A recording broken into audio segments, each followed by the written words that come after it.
यहाँ पर मैंने आपके लिए ले लिया है। सवाल क्या है देखिए पढ़ेंगे। इन ट्राइंगल एबीसी के अंदर, अब ट्राइंगल एबीसी की बात हुई है जहां पर राइट एंगल एट बी पर 90 डिग्री, तो पहले ऐसा एक ट्राइंगल बना लेते हैं। तो सबसे पहला काम जो हमसे कहा गया वो हमने किया, हमने एक राइट एंगल ट्राइंगल बना लिया। बी पर राइट ट्राइंगल है, यहाँ पर आपका ए हो जाएगा, यहाँ पर आपका सी हो जाएगा। इतना काम हमने किया। आगे हमसे कहा गया कि ए बी जो है वो इक्वल है 24 सेंटीमीटर, तो ए बी जो है ये 24 सेंटीमीटर के बराबर है और बी सी जो है ये आपकी 7 सेंटीमीटर के बराबर है। यही हमसे कहा गया। हमें करना क्या है, डिटरमाइन, ये तय करो। क्या तय करो कि भाई साइन ए और कोस ए, ठीक है, यहाँ पे कोमा भी लगा हुआ है, साइन ए और कोस ए हमें बताना है। अब कैसे बताएंगे, देखिए क्या होता है साइन थीटा, क्या होता है साइन थीटा आपका होता है P अपॉन एच। ध्यान कर लेना, ये पंडित बद्री प्रसाद बहुत काम आने वाला है आपके। तो P अपॉन एच होता है, मैंने अभी अभी आपको बताया। अब यहाँ पर अगर मैं बात करूं तो अब देखिए वही एंगल वाली बात जो मैंने आपको बता दी जरूरी है। यहाँ पर है साइन ए, मतलब थीटा की जगह आया ए,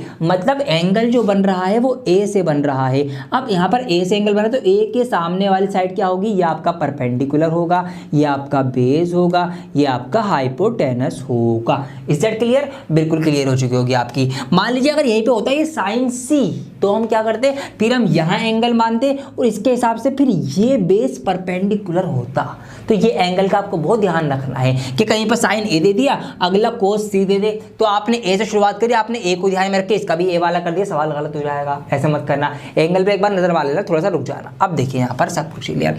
P अपॉन एच हमें करना है। P क्या है, P है आपका परपेंडिकुलर जो कि आपका 7 सेंटीमीटर, ये लो जी 7 लिख दिया। H क्या है, अरे H तो पता ही नहीं है हमें, आगे बढ़े जा रहे हैं, हमें पता ही नहीं है एच। आप कैसे निकालेंगे एच, तो एच निकालने का तरीका यह है, मैं दो साइड्स पता है, तीसरी निकालनी है तो बहुत आसान है, पाइथागोरस थ्योरम लगा दो। आइए फटाफट लगाते हैं, आप पूरा लिख कर लगाना, ठीक है। In triangle A B C by Pythagoras theorem, then वो थ्योरम लिखोगे फिर आप लगाओगे। मैं डायरेक्ट कर रहा हूँ आपको समझाने के लिए। देखिए क्या कहती है थ्योरम, ये कहती है कि भाई किसी भी राइट एंगल ट्राइंगल में ए बी का स्क्वायर प्लस बी सी का स्क्वायर, उसकी दो छोटी साइडों के स्क्वायर का सम जो है सबसे बड़ी साइड के स्क्वायर के बराबर होता है। यह कहती है ए बी का स्क्वायर, ए बी क्या है 24 है, तो यहाँ पे 24 का स्क्वायर होगा। बी सी क्या है 7 है, 7 का स्क्वायर होगा। ए सी हमें निकालना है, 24 का स्क्वायर होता है आपका 576, 7 का स्क्वायर होता है आपका 49, ये आपका ए सी का स्क्वायर हो जाएगा। 30 तक के स्क्वायर और 10 तक के क्यूब आपको याद होने चाहिए, ठीक है। मैथ टीचर होने के नाते मैं आपको ये एक सजेशन दे रहा हूँ, एक टिप दे रहा हूँ भाई, 1 से 30 तक के स्क्वायर याद कर लो और 1 से 10 तक के आपको क्यूब याद होने चाहिए, ठीक है। और इसके रूट भी, मतलब स्क्वायर भी स्क्वायर रूट भी, क्यूब भी क्यूब रूट भी, इस तरीके से इसको मैं जोड़ूंगा, ये आपका 625 हो जाएगा।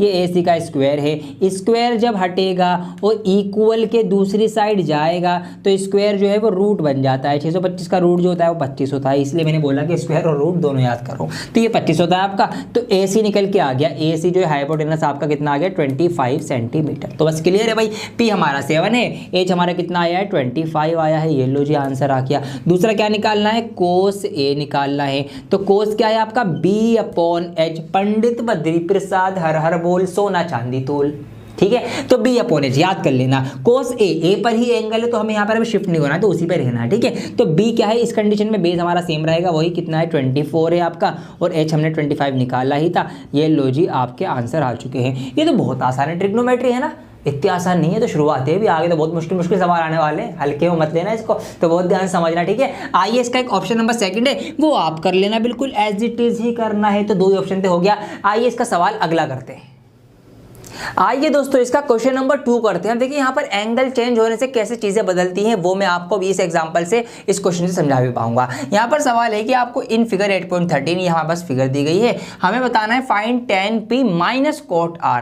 अब धीरे धीरे एडवांस होता रहेगा थोड़ा थोड़ा सा। अब यहाँ माइनस आ गया, 2 फंक्शन एक साथ आ गए। देखिए क्या करना है आपको निकालना है tan p minus cot r। आइए देखते हैं पहले क्या क्या चीज़ें दे रखी हैं। यहाँ फिगर में हमें ये दे रखा है, ये साइड भी दे रखी है, ये साइड हमें नहीं पता। तो पहली फुर्सत में पहला काम हम ये करेंगे कि हम पाइथागोरस थ्योरम लगा के ये वाली साइड भी निकाल लेंगे। पाइथागोरस थ्योरम क्या कहती है, बहुत अच्छे से पता है आपको। थ्योरम ये कहती है कि भाई किसी भी राइट एंगल ट्राइंगल के अंदर जो उसकी 2 साइड्स होती हैं उनका स्क्वायर का सम, ठीक है, पी क्यू का स्क्वायर प्लस क्यू आर का स्क्वायर का सम जो होगा वो बराबर होगा सबसे लंबी साइड के, जो कि यहाँ पर पी आर के स्क्वायर के बराबर होगा। तो यहाँ पर ये 12 है, ठीक है, 12 का स्क्वायर कितना होगा, मैं डायरेक्ट थोड़ा सा कर रहा हूँ, तो ये हो जाएगा आपका 144 144 हो जाएगा।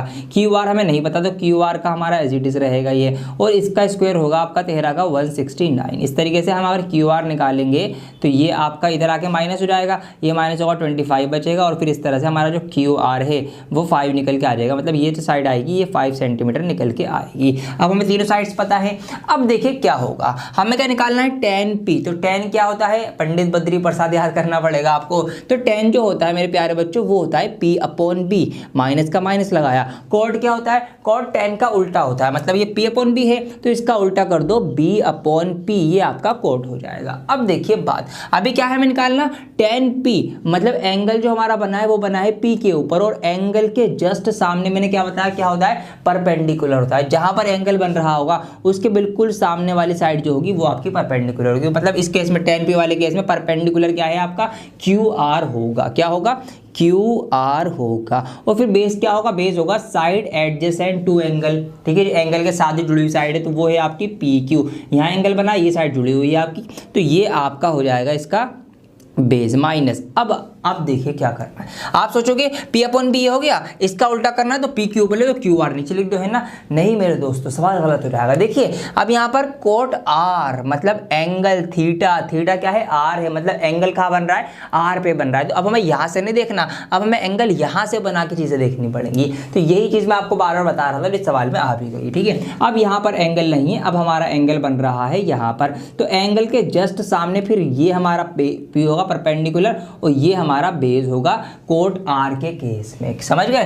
तो P हमारा क्या होगा, ये होगा, और बेस, अब ऊपर तो बेस है ना, तो बेस है हमारा क्यू आर, तो यहाँ पर क्यू आर ऊपर रहेगा, और क्या हो जाएगा आपका P जो है आपका P आपका नीचे हो जाएगा पी क्यू, इस तरीके से जो हमारा परपेंडिकुलर था। तो ये बना, हालांकि ये सेम ही आया, लेकिन अगर आप वैसे सोचते तो आप इसका उल्टा करते, आप इसका भी उल्टा कर देते, लेकिन एंगल बदलने से देखिए चीज़ें कितनी बदल चुकी हैं। अब क्यू आर कितना है जी, अब आप इनकी मेजरमेंट लिख दो। क्यू आर जो है वो 5 सेंटीमीटर है, पी क्यू जो है वो 12 है, और ये भी 5/12 आ जाएगा। इसमें से ये क्या कितना बचेगा आपका, 0 बचेगा जी। 5/12 में से 5/12 आप कम कर दोगे तो 0 बचेगा, और आपका आंसर आ चुका है जी, ये 0 है बस। तो इस तरीके से चीज़ें आपको अब समझ में आ रही होंगी कि कैसे हम ट्राइंगल इसमें ट्रिग्नोमेट्री में आगे बढ़ते हैं, समझ गए। आइए अगला सवाल करते हैं।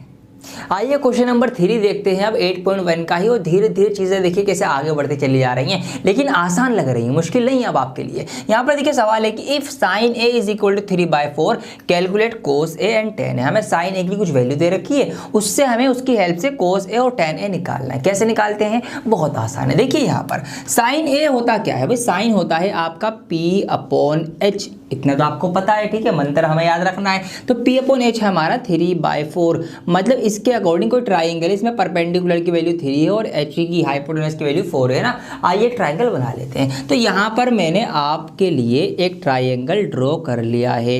अब ये 90 डिग्री यहाँ पर होगा। एंगल किस पे बनाए जी, ए पे बनाए, तो यहाँ एंगल बना होगा तो ये ए होगा, ये आपका बी हो जाएगा, ये आपका सी हो जाएगा। इस तरह से हमने इसको नाम भी दे दिए हैं। अब इसके अकॉर्डिंग यहाँ पर बनाए तो परपेंडिकुलर कौन होता है, एंगल के जस्ट सामने, तो ये आपका है 3, और हाइपोटेनस सबसे लंबी साइड होती है, ये आपकी है 4। क्या ये 3 और 4 है, नहीं जी हाँ, ये एग्जैक्ट 3 4 रही हैं। कई बच्चे यही गलती करेंगे इस सवाल में और नंबर कट जाएंगे एग्जाम में अगर आएगा तो। वो क्या करेंगे भाई, ये 3 हो गई, 4 हो गई, ये हम निकालेंगे पाइथागोरस फॉर्मूला की तो ये 5 आ जाएगी, और फिर तीनों पता चल गई हमें, हमने यहाँ पे इसका भी रख दिया, इसका भी रख दिया। गलत होगा। देखिए ये एग्जैक्ट 3 और 4 नहीं है, ये 3 और 4 हो भी सकती हैं। ऐसा भी तो हो सकता था, ये आपकी होती 4 दूनी 8 और ये आपकी होती 3 दूनी 6, मतलब ये 8 और 6 भी हो सकते थे, जिनको काट कर आपका 4 और 3 आया हो, ऐसा भी हो सकता था। या ये भी हो सकता था कि ये होती आपकी 16 और ये होती आपकी 12 12, तो जब इनको डिवाइड करके इन 12 और 16 को डिवाइड करके 3/4 आया हो, ठीक है, 4 3 12 4 चौक 16, तो ये भी तो हो सकता था। तो इसका मतलब ये है कि ये एग्जैक्ट 3 और 4 नहीं है, ये इसके मल्टीपल में चलने वाला है। तो हम इनको एग्जैक्टली क्या मानेंगे, हम इनको फिर मानेंगे 4k और 3k, इनको हम ये मानेंगे, मतलब इसको हम रेशो में लेंगे। रेशो ही तो है ना, ये अपोन में रखते हैं तो अपोन में क्या होता है, रेशो होता है। इसका मतलब क्या है कि भाई इसकी वैल्यू 3k है, इसकी वैल्यू 4k, जो एग्जैक्ट वैल्यू इनकी होगी। अब ये एग्जैक्ट वाली है, अब इससे हम तीसरी निकालेंगे, तो अब हम लगाएंगे इसमें पाइथागोरस थ्योरम। तो थ्योरम के अकॉर्डिंग क्या है, ये सबसे लंबी साइड है, अगर हमें ये निकालें तो इसके स्क्वायर में से ये वाला माइनस होगा, ठीक है। फिर माइनस करेंगे तो हम कर देंगे डायरेक्ट, हमें क्या निकालना है, ए बी। तो ए बी निकालने के लिए हमें ये करना पड़ेगा, हमें 4k के स्क्वायर में से माइनस करना पड़ेगा 3k का स्क्वायर, और उसका पूरे का रूट भी निकल जाएगा। तो ये जाएगा आपका 4 चौक 16 के स्क्वायर माइनस 3 तिया 9 के स्क्वायर, इस पूरे का रूट भी रहेगा, और इसमें से ये जाएगा आपका 7 बचेगा, 7 के स्क्वायर का रूट रहेगा, और अंडर रूट निकालेंगे तो रूट 7 आ जाएगा, और के का स्क्वायर है तो इसके ऊपर खाली ही स्क्वायर हट जाएगा, तो रूट 7k, मतलब ये तीसरी साइड जो आ गई, ये आ गई आपकी रूट 7k। ये